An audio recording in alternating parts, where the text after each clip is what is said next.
like sa'yo, Wendy, kasi may pinagpalit ka for him hindi ka natatakot? Hindi naman po pinagpalit talaga. Kasi paglabas naman ni Carlo, parang hindi talaga yung ganun. Kasi sa loob, parang pinigilan ko rin naman. Parang hindi naman yung ganung level talaga na may love. Pinigilan pa yan, Hindi! Hindi!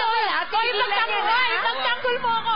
Pagtanggol mo ako, Carlo! Hindi totoo yan. That was an angle. That was a bad angle. Oh my God. Sa ganyan, dirty dancing sa swimming pool, pinigilan yan, Oh my God. Pigil pa po yun. Pigil, pigil. Talaga. Hindi, yun yung kasi yung may party po kami. So, enjoy lang. Kasi siya yung naging pinaka-close ko doon sa loob. Kasi nagka-task nga kami ng ganyan sayaw. Is there pressure ni Carlo that she's coming out of a relationship and part of the reason why that relationship ended is what went on between the two of you inside? We didn't kiss. Yeah, I felt bad that they broke up, but sabi Wendy, they didn't break up because it wasn't because of me. Why did you invite her to be with your family? Just to get to know her better. Sa inyong dalawa. Diba? Gaano katagal kayo nung mukhang kawawang boyfriend mo doon? 1 year po. Kawawa diba? Para talagang yung parang yung itsura ng lalaking na flat tire na nakawan pa ng cellphone, tapos pagdating niya doon sa appointment niya, nawalan siya ng trabaho, ganun. Nakakaawa siya. Sa'yo, may pressure. Are you dating her now? I mean, minsan we go out and... see, yun, committed sa'yo. Ito ngayon, minsan lang. I mean, we'll go out, we'll get something to eat. We're on getting to know each other. Okay, so you're not really courting her? No. I wouldn't say it's not official. I mean, we're just getting to know each other pa. Pinakawalan mo yung isa. Ito, ayaw mag-commit. Lagot ka. Sa akin naman po, okay lang. Wala naman pong problema. At saka hindi naman po talaga ako nag-expect na liligawan niya po ako paglabas namin. O mag-expect kami po paglabas. Pagkatapos niya, hindi pa rin nag-expect, Opo, hindi po talaga. Tomato? Bakit? Hindi? Opo, kasi iba naman po talaga miss sa loob ng bahay paglabas mo dito sa labas. Okay, sige. Sa inyong dalawa, you celebrated your first anniversary, right? Yes. April 20th. Anong ginawa ninyo?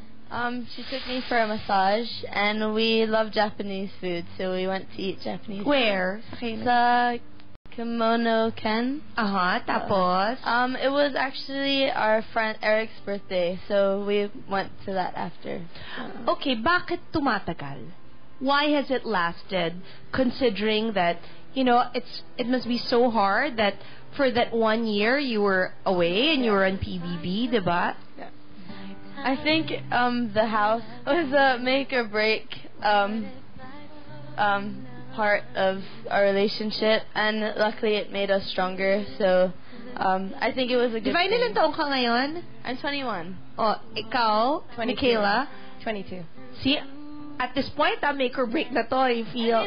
Because I don't normally do long-lasting relationships. This is the longest? The going to be. Really? Why? Because what makes her so special? Because she's everything that I like in a person. So yeah, we're very bubbly together. There's never a time when we fight. We're always happy. I think she's perfect for me, so... What makes you feel that Divine is the one? For me, I've never... I've never connected with somebody so quickly. It was like an instantaneous thing.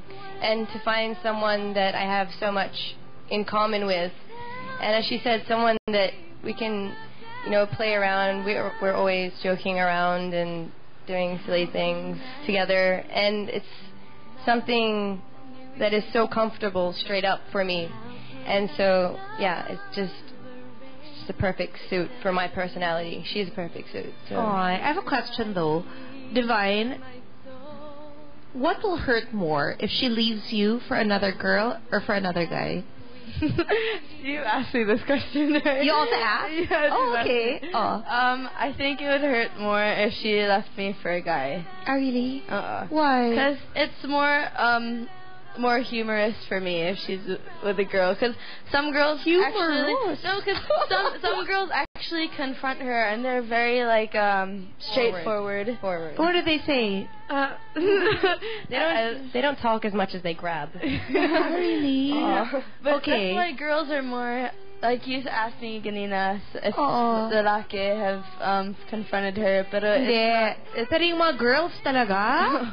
Kaloka. O, tapos, so, mas masasaktan ka if it's a guy? yeah. Really? Oh. Okay, so far, hindi naman ito sa... I've only been with you guys less than an hour, pero sa nakikita natin, parang si Wendy at si Carl mukhang may papupuntahan na yung relationship. Kasi nakilala mo na yung family eh. Opo. Oo, Nakilala niya na rin po yung family ko. Oo, see? Pero itong dalawang to parang ewan ko sa inyo. Hindi, pag-usapan natin yung when you come back, what's commitment ba talaga? What is a serious relationship? And when do you know na kailangan talaga ipaglaban ito sa pagbabalik yan ng Christine?